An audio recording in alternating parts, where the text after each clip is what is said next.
Hey guys, what is up? It is me, Pagey here once again with another video on The Flash Season 8. It's up and rolling. Well, not yet, but the videos are.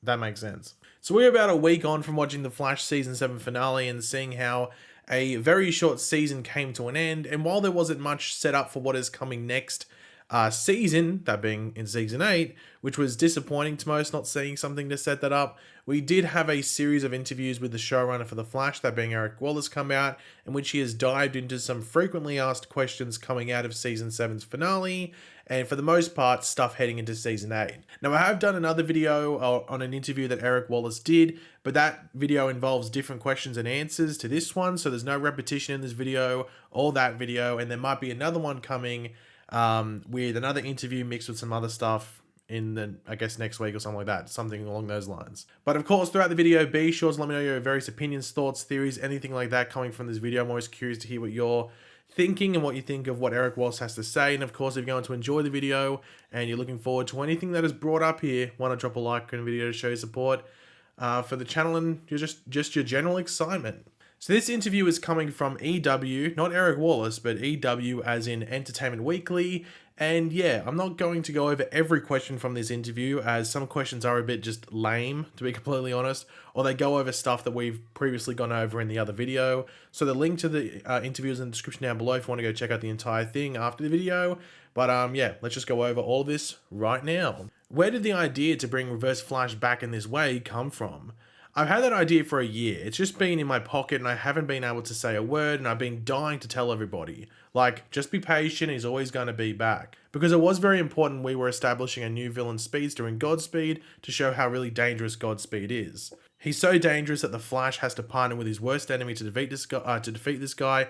I told Karan, who's the actor for Godspeed if you didn't know, he flipped. I told Tom way early. Tom's been hiding this for 9 months. It's really hilarious. Good for him for keeping the secret.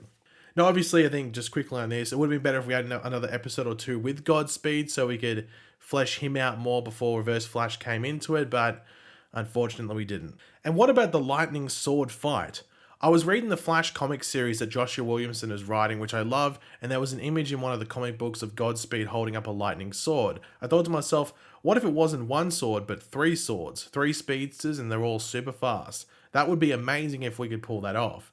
I think it was a year and a half ago before I even started to think about Season 7. Then when we started to put Season 7 together and I realized we would need Thorne's help to take down Godspeed, it was literally like synchronicity. You could hear the heavens open up. That's it. That's our lightning sword battle. Then I had to convince my director, my cast and crew that I was not insane and I could actually do this and that we could all pull it off for television. I won't lie, I did push every department to the max, but everyone rose up. Stunts, John Kroll did an amazing job with the choreography. Kate, our costume designer, had to come up with all these extra costumes. The actors had to learn this stuff the stunt performers were doing so they could mimic it. Paul Marcus Stokes, our director, who is just amazing and has been with us for many years. He and I were joking at one point, wow, we're really doing this, aren't we? We've passed the point of no return. All right, double down. Then we decided to make it bigger. Hopefully the end result is something that will be a very memorable sequence for years to come for Flash fans. Now, Flash fans, might I say. Now, unfortunately, I think it did hit the mark. It was a bit of a swing and a miss. I didn't hate it. Like, there's people that completely hate it. I just thought it was a bit goofy, and, you know, if they want to have fun, that's fine. And I respect them trying to do something new, because everyone's like, oh, you can't just have them running around punching each other. There has to be some sort of, you know, interesting aspect put to it. I just think it was a bit of a swing and a miss. However, if you did find it a bit like, you know, you sort of liked it but didn't love it a lot, they actually did release the previs or the stunt rehearsal for this scene, and it's actually much better than what the actual end result was. Now, I don't know if they actually filmed all of this properly and then just edited it down or cut it down to what we saw in the show. I'm not too sure, but I will leave the full stunt rehearsal in the description down below if you want to go check it out. It's on my Twitter. So yeah, you can make your mind up whether you would have liked to have seen an extended version, which looked much better based off the rehearsals. In the past, you've said you had a multi-season plan when you took over as showrunner. Was Bart's introduction always part of that? What made this the right time to bring that character in? Yes, Bart has always been the plan, although ironically, we were originally going to introduce Bart in Season 8, not Season 7. Then COVID happened and we had a whole bunch of time to think about how to reshape the season. I realized, let's pull that up. That might be a good thing to do in the 150th episode as opposed to waiting for season 8, because to be honest with you, when we started to write all this stuff a year ago, I wasn't sure that was going to happen, or sure what was going to happen, might I say.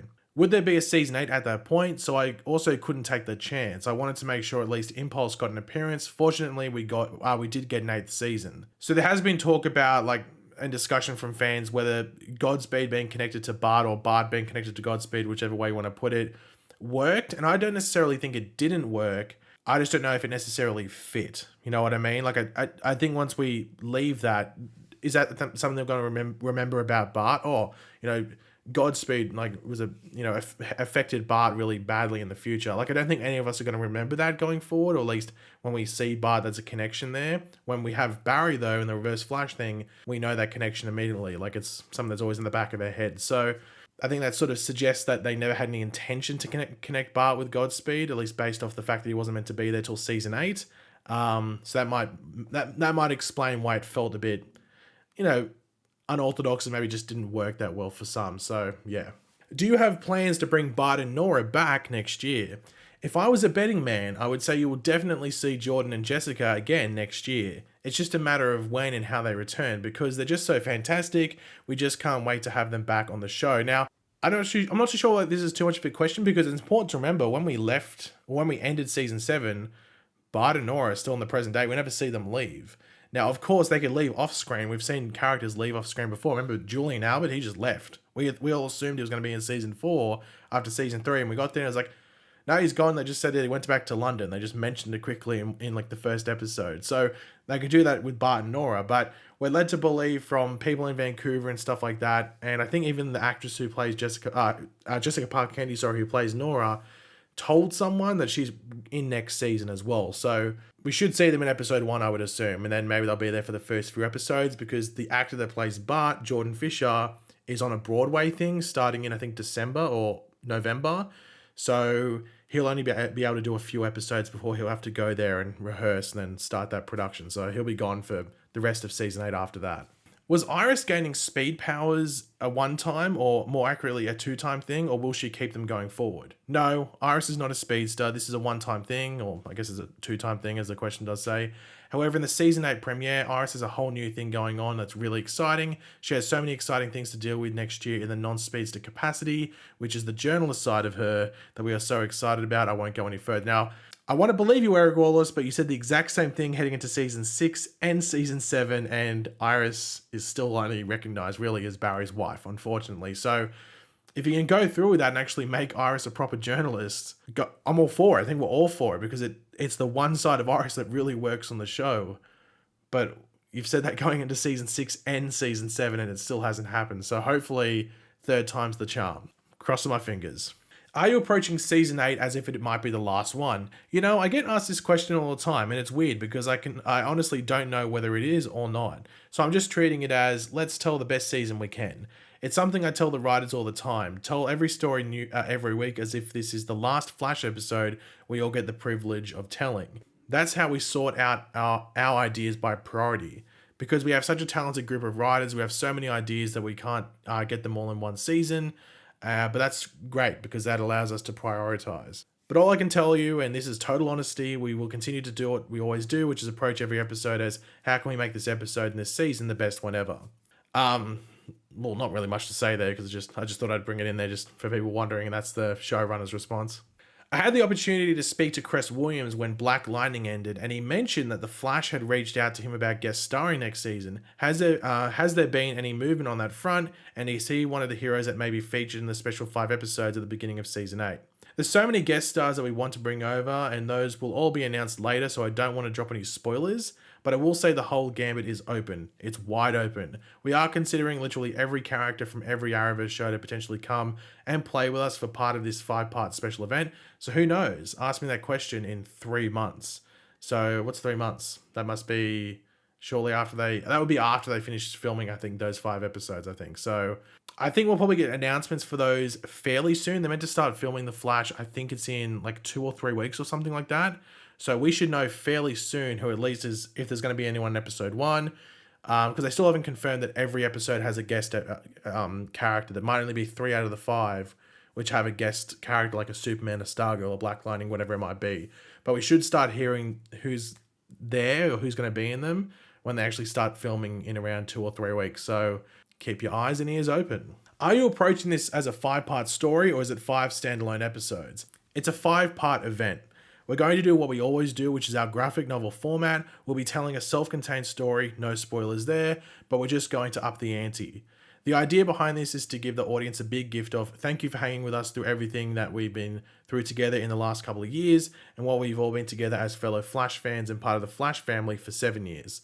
So this special event is designed to feel like a crossover, but not be a crossover. Obviously, we don't have the time and resources and all of that stuff, but we want to give you guys the same feeling you would get in Bigger Emotions, a bigger Barry Nora story that has great risks to it, and as many guest stars as time and resources will allow. So, yeah, they don't necessarily say, oh, yeah, every episode will have a guest star, but we might have 3 out of the 5, which might be like 1, 3, and 1, 3, 5, and 2 and 4 are normal, but 1, 3, 5 have guest stars. But you could have 2 guest stars per episode. So you could have Superman and someone else, Stargirl and someone else, Black Lightning and someone else, whoever it might be. I'm interested to see how they format it and what the story is and something like that, because he says it's going to follow the general graphic novel format. So I don't know if this first 5 episodes is one graphic novel and then there's 2 more later in the season, or this plays into the first graphic novel. I'm not too, or maybe this isn't a graphic novel at all. We'll have to wait and see. It's a bit confusing the way it's worded there, but I'm sure we'll find out more information as they start filming the episodes and we just get closer to the actual season premiering in the middle of November come the end of this year. But yeah, overall, looking forward to season 8. Like, I think Eric in the interviews maybe has misread what the fans maybe thought overall of season 7. I know some people hate it. Like, I don't think it's definitely not the worst season, but just the way he talks in the interview gets me a bit like, I don't know if like he actually like gathers what fans are thinking. Sometimes it's good for showrunners to say off Twitter, but sometimes I think it is good to get some sort of reception from fans and what they think. But of course, this interview I think was done before the finale even aired, so he might not have been able to get all those responses and feedback and everything like that. But I'm sure he has all of that right now because the finale's been out for about a week. But yeah, guys, thanks for watching. Hopefully you enjoyed the video. If you did, it'd be awesome. You could drop a like on it to show your support. Let me know in the comment section down below your various opinions on what we went over in the video. Anything you want to add based off what was said in this video. I'm always curious to read them. And of course, if you are new to the channel, make sure to subscribe. And I will catch you guys later. And goodbye.